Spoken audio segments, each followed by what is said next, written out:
প্রতিদিন আমরা এই সংসারটা সামলাই, কাজ করি, তার জন্য সবাইকে সময় দিই। কিন্তু এক এক সময় মনে হয় আমরা যেন নিজের জন্যই সময় দিতে ভুলে যাচ্ছি। নমস্কার বন্ধুরা, আশা করি তোমরা সবাই খুব ভালো আছো। আমিও ভালোই আছি। সম্পাস লাইফস্টাইলের আরও একটি নতুন ভিডিওতে তোমাদের সবাইকে অনেক স্বাগত। তো আজ হলো শনিবার। সকালে বাসি ঘরগুলো যেটুকু যা ঝাঁট দেওয়ার সেটা দিয়ে তারপরেই চলে এসেছি এই যে রান্নাঘরে এসে আগেই ডিমটা সেদ্ধ করতে বসিয়ে দিয়েছিলাম। এখন আর প্রেসার কুকারে ডিমটা সেদ্ধ করছি না, তাই একটা বাটিতে বসিয়েছিলাম। আর এদিকে এই যে চালটা ধুয়ে ভাতটাও বসিয়ে দিলাম। তোমাদের আগেই বলেছিলাম সকালে ঘুম থেকে ওঠাটা আমার কাছে একটু কষ্টকর ব্যাপার, কিন্তু আজ একটু বেশি যেন কষ্ট লাগছিল। আসলে গতকাল থেকে একটু ঠান্ডা লেগেছে, তাই সারা রাত সর্দি কাশি হালকা জ্বর জ্বর ভাবও ছিল, ঘুম হয়নি। সকালে উঠতে আজ প্রচণ্ড আলসেমি লাগছিল, ভালোই লাগছিল না উঠতে। তাই আজ যেহেতু বাবির স্কুল ছুটি, একটু দেরিতেই উঠেছি, প্রায় 6টার সময়। তবে শরীর আজ একেবারেই চলছে না। আসলে জানো তো, আমার না একটু ডাস্ট অ্যালার্জি আছে। ধুলোবালি নাকে গেলেই হাঁচি কাশি সর্দি নানা রকম সমস্যা শুরু হয়ে যায়। যদিও সবারই হয়তো একটু আধটু এই সমস্যাটা হয়, কিন্তু আমার একটু বেশিই হয়, তাই প্রায়ই এই সমস্যায় আমি ভুগি। কদিন আসলে যে পরিমাণ ঘরদোর পরিষ্কার হচ্ছে, তাতে ধুলোবালি তো উঠছেই। চোখ মুখ একটু বেঁধে কাজটা করলে হয়তো সমস্যাটা একটু কম হয়, তবে সে আর মনে থাকে না। আসলে কি বলতো, এইসব কাজগুলো সংসারের নিত্য নৈমিত্তিক কাজগুলোর সাথেই তো সারতে হয়। তাই যখন যেটুকু সময় পাওয়া যায় তার মধ্যেই তাড়াহুড়ো করে এই পরিষ্কার পরিচ্ছন্নের কাজটা শেষ করতে হয়। তার সঙ্গেই আবার মাঝে মাঝেই বাচ্চা পরিবার, তাদেরও নানান প্রয়োজন মেটাতে হয়। আর বাড়িতে একটা ছোট্ট যদি বাচ্চা থাকে আর তাকে দেখার যদি সেই রকম কোনো মানুষ না থাকে, তাহলে যে কতটা অসুবিধা হয় তা আশা করি সব মাই বোঝে, কাউকে বোঝাবার প্রয়োজন নেই। আর সেই কারণেই এতগুলো সমস্যার মাঝে নিজের সমস্যার কথাটা খুব একটা মাথায় আসে না। আসলে আমাদের মেয়েদের, বিশেষ করে যারা গৃহবধূ, তাদের এটাই সমস্যা। আমরা সংসারকে নিখুঁতভাবে চালাতে গিয়ে নিজের কোনো খেয়ালই রাখি না, নিজেদের সমস্যাগুলোকে কোনোদিন পাত্তাই দিই না। কিন্তু ভুলে যাই আমরা নিজেরা নিজেদের নিয়ে না ভাবলে কেউ তা করবে না। আর আমরা নিজেরা ভালো না থাকলে সংসারটাও অচল হয়ে যাবে। আসলে আমরা সবাই খুব বোকা। তো যাই হোক, এত কিছুর মাঝেই সকালে রান্না করতে গিয়ে সিলিন্ডারটা আমার গেছে শেষ হয়ে। তো কি করব, রান্না অর্ধেক করে রেখেই এই যে সিলিন্ডার আগে পাল্টাচ্ছি, না হলে রান্নাটা কমপ্লিট করতে পারবো না। আর রান্না এই যে করেছি, এখানে একটু ডিম কষা রান্না করেছি। আর এখানে তো তোমাদের আগেই দেখালাম ঝিঙে আলু পোস্ত করেছি, আর বিউলির ডাল করেছি একটু। আর এখানে আছে এই যে বাবির জন্য একটা ডিম সিদ্ধ।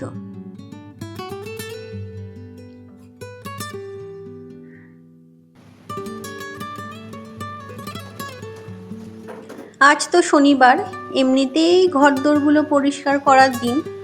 কাল যেহেতু মহালয়া, তাই ভেবেছিলাম আজ রান্নাঘর আর টুকটাক যেটুকু পরিষ্কার করার বাকি আছে সেগুলো আজই কমপ্লিট করে নেব। কিন্তু শরীর সাথ দিচ্ছে না।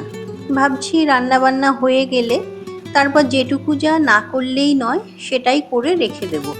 রান্নাঘরটা আজকে কোনোভাবেই পরিষ্কার করা সম্ভব নয়, না হলে সর্দিটা আরও বেড়ে যাবে, এর মধ্যে যদি ধুলোবালি আবার ঘাঁটা হয়। তো যাই হোক, এই যে নিচের ঘরে এসে বিছানায় অনেক জামা কাপড় পড়েছিল, কাল সন্ধেবেলা কিছুতেই ইচ্ছা হচ্ছিল না এগুলো গুছিয়ে রাখার, তাই তুলে এনে সব বিছানার মধ্যেই রাখা ছিল। তো প্রথমে সেগুলোই আগে গুছিয়ে নিলাম, তারপরে এই চাদরটা পাল্টে দেব, কারণ আজকে তো শনিবার।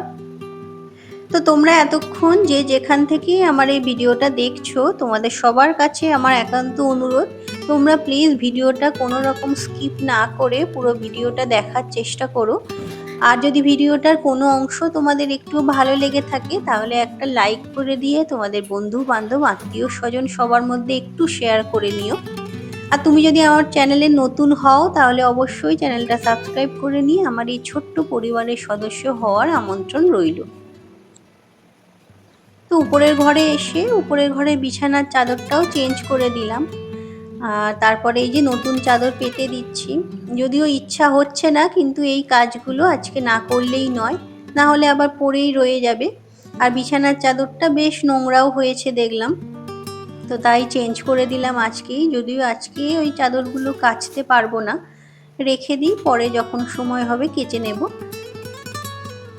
বাঙালিয়ানা 501 থেকে তুমি কমেন্ট করেছো, লাইক দিয়ে পুরো ভিডিওটা দেখলাম, খুব সুন্দর গয়নাগুলো তুমি কিনেছো, তোমাকে খুব ভালো লাগবে এগুলো পরলে। অনেক ধন্যবাদ বোন তোমাকে। আর তোমরা যারা যারা আমার আগের দিনের ভিডিওটা দেখেছো তাদের সবাইকে বলি তোমাদেরকে অনেক অনেক ধন্যবাদ। তোমরা এইভাবেই আমার পাশে থেকো, কারণ তোমাদের সাপোর্ট ছাড়া কোনোভাবেই আমার পক্ষে এগিয়ে যাওয়া সম্ভব নয়। তোমরা একটু আমার সাথে থেকো, একটু আমাকে সহায়তা করো। আর আমিও কিন্তু চেষ্টা করি তোমাদের সবার পাশে থাকার, সবার ভিডিও পুরোটা করে দেখার। যখনই সময় পাই আমি কিন্তু তোমাদের সবার ভিডিও দেখে নিই। আর এইভাবেই আমরা একে অপরের পাশে থাকলে আশা করি আমরা সবাই এগিয়ে যেতে পারবো। আর এখন হলো সন্ধেবেলা, সকালে আর কিছু ভিডিও করা হয়নি। আর এই যে এখানে ময়দা মেখে রেখেছি একটু কালো জিরে দিয়ে, আজকে করব ভাবছি একটু কচুরি, কারণ শরীরটা আপাতত একটু ঠিক আছে। আর অনেক দিন থেকেই ভাবছিলাম একটু কচুরি বানাবো, কিন্তু হচ্ছিল না। তো ভাবলাম আজকে একটু কচুরি বানাই। তবে ময়দাটা মেখে এই যে বাসনগুলো মেজে নিচ্ছি, তারপরে বেরোবো একটু বাবিকে নিয়ে ডাক্তারের কাছে নিয়ে যাব। ওর আসলে যে সর্দিটা কদিন আগে হয়েছিল, ডাক্তার তো দেখিয়ে এনেছিলাম, কিন্তু এখনো ঠিকঠাক সারেনি জানো তো। আর সামনে যেহেতু পুজো, ডাক্তার তো অনেক দিন থাকবেন না, তো তাই ভাবলাম এখনই দেখিয়ে আসি। আর কচুরির জন্য এই যে মটর ডাল দুপুর থেকে ভিজিয়ে রেখেছিলাম, তো এই মটর ডালগুলো আমি এখানে বেটে তারপরে তেলে ভেজে ওটা রেখে গিয়েছিলাম পুরটা রেডি করে। আর এই যে আমি বাবি সবাই রেডি হয়ে গেছি, তোমাদের দাদাভাইয়ের সঙ্গে যাবে। তবে বাবানের আজকে গানের ক্লাস আছে, ওকে আগে গানের ক্লাসে দিয়ে এসে তারপরে আমরা বেরোবো ডাক্তারখানা যাওয়ার জন্য। আর এসে তারপরে রান্নাগুলো করব। তো এই যে দেখো আমরা ডাক্তার দেখিয়ে তো চলে এসেছি, অনেকটাই রাত হয়ে গেছে, তাই এসেই আগে তাড়াহুড়ো করে রান্নাঘরে এলাম। আর আজকে কচুরির সঙ্গে খাওয়ার জন্য একটু নিরামিষ আলুর দম বানাচ্ছি। তো ওর জন্য কড়াইতে দেখো এই যে জিরে, তেজপাতা, গোটা গরম মশলা ফোড়ন দিয়ে আলুগুলো ভালো করে ভেজে নিচ্ছিলাম। একটু হলুদ দিয়ে দিয়েছিলাম, তাহলে রঙটা একটু ভালো আসে। তো আলুগুলো প্রথমে ভেজে নিচ্ছি, আর মশলার মধ্যে দিয়েছিলাম হচ্ছে আদা, জিরে আর পোস্ত আর কাঁচা লঙ্কা, এইগুলো একসঙ্গে বেটে নিয়েছিলাম। এই যে বাটনাটা তারপর দিয়ে ভালো করে আলুটা কষিয়ে নেব। আর নিরামিষ যেহেতু আলুর দম, তাই এর মধ্যে একটু আলুর দমের মশলা দিয়েছিলাম সানরাইজের। তবে টমেটো বা টমেটো সস কোনোটাই বাড়িতে নেই, দিলে একটু ভালো হতো টেস্ট, কিন্তু কোনোটাই নেই আর তাই দেয়া হয়নি। এই দিয়েই কষিয়ে ভালো করে আলুর দমটা রান্না করেছিলাম। আর শেষে একটু দিয়ে দিয়েছিলাম কাশ্মীরি লঙ্কার গুঁড়ো, এটা আগে দিলেই ভালো হতো কিন্তু ভুলে গিয়েছিলাম। তো তারপরে এই যে দিয়ে ভালো করে কষিয়ে নিয়ে জল দিয়ে সেদ্ধ করতে বসিয়ে দিয়েছিলাম। আর ময়দাটা তো ডাক্তার দেখাতে যাওয়ার আগেই মেখে রেখে গিয়েছিলাম, কারণ ময়দা একটু মেখে রাখলে সুবিধাই হয়। তো আর পুরটাও করে তো রেডি করে রেখে গিয়েছিলাম। তো চলো এবার কচুরিগুলো আস্তে আস্তে বানিয়ে নিই।